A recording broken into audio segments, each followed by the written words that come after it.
Welcome back to the Cricket Matters podcast. This week we're talking about 3 times every batter must know when running between the wickets, sort of continuing our sprinting theme.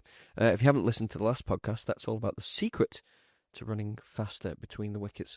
So James, what are these 3 mystical times every batter should know? This is going to be the fastest podcast in the world, I think. Run a single, run a 2, run a 3. I don't think there are many cricketers who know, except for at the elite level, how fast they run a single, how fast they run a 2, and how fast they run a 3, because that impacts how you how you score runs. Because you know, okay, I can do this, right? If there's a time between throwing the ball from the outfield, from the infield, wherever it happens to be, if you know you can run a single in a specific time, you know you can make it. But if you don't know these times, you're just guessing. So again, our goal is to make you a better cricketer, and the best cricketers know how fast they can run a single, how fast they can run a 2, how fast they can run a 3. Now, if you took this to elite baseball and batters and hitters in baseball, they know exactly how fast it takes them to run up to a plate. They've got data for everything, don't they? They know exactly. They know it's 30 yards between plates, and they know exactly how fast it's going to take them. And in fact, they test it in the Major League Baseball combine because they want to see how they're doing it. So they know it's approximately 4.8 seconds on average it takes a hitter to get to first base, right?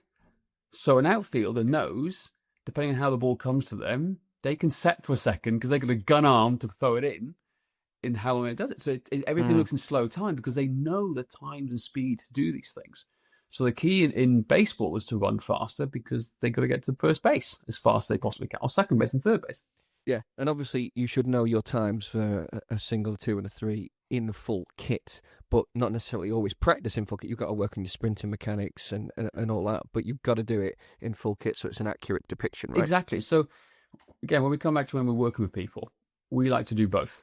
We like to get people practicing running without kit for sprinting mechanics.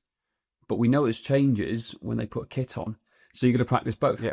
Okay? So there's no two ways about it. So you essentially need to know 2 times. The 1s, 2s, and 3s without kit, and the other with in kit, full kit, helmet, the works. Still what we try and get. So let's put everyone out their misery very quickly. How fast should he be able to run a single, a 2, and a 3? So again, this is not our words. This is the word from data and research, because guess what? There's some boffins out there who've gone around the world and analysed elite cricketers to see how fast they can run. So we know that in the men's game, right, a single, the average to run a single is between 3.11 seconds and 3.55 seconds, right? So if we take that on average for the amateur game, we need to be under 3.5 seconds. Can you do that? Yeah.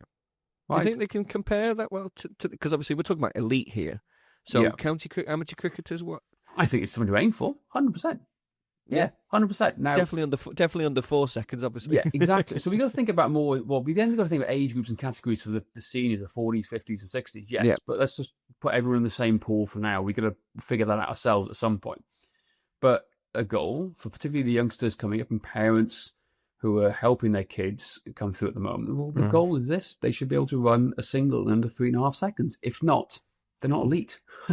That's it. There's a big difference. It's a big part of the game now.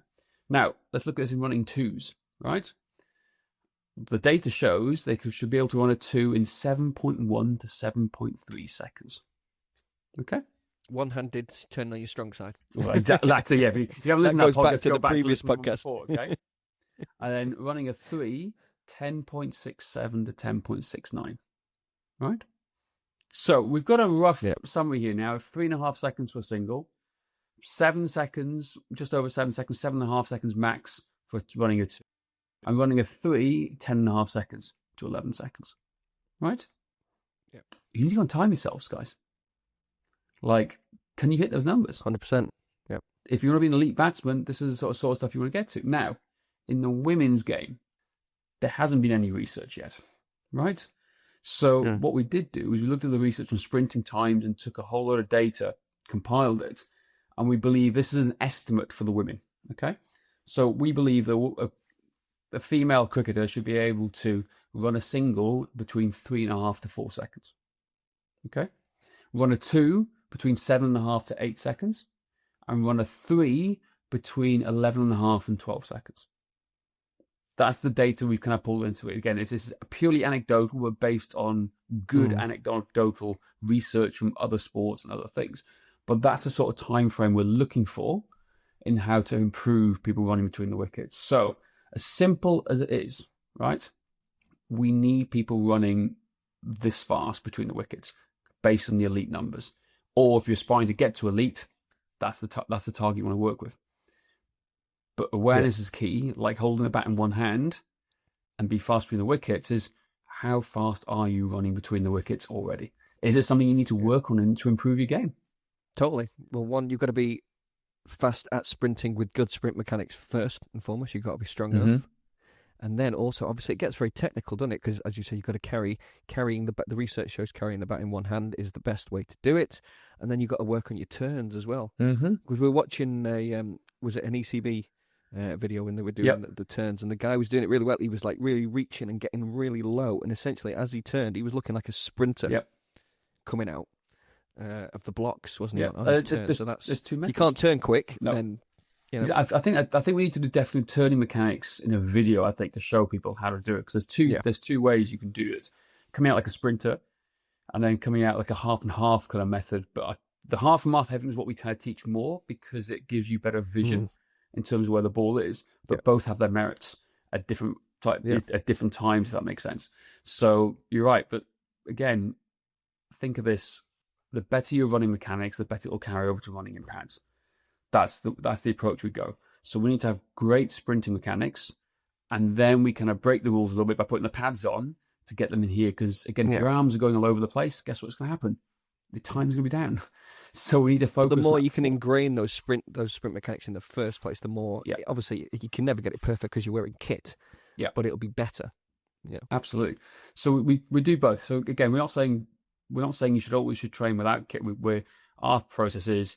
We do mechanics and technical work without kit, and then we put under a bit of pressure running in kit to mimic game-like scenarios, which I think is really important. But again, our goal is to help you score more runs as a batter, okay? And the best way to score more runs is run better between the wickets and be fitter, because you're not going to score a boundary or a six every single ball. It's about nerdling it for ones and twos. Look at the best. Joe Root's a great example. How many runs did he score through third man? Right, nerdles down for one. Sometimes a boundary. But the point is, we've got to try and put it all together and to help you become a better cricketer by understanding these numbers. And this is the data at the highest level that you need to know. Yeah, so absolutely. So there you go, guys. If you don't know your times for your ones, twos, and threes, go and get it timed. That is it for today. Please don't forget to rate, review, and subscribe. And if you would like our free training plan, then go to cricketmatters.com/train. And remember, our goal is to make you a better cricketer.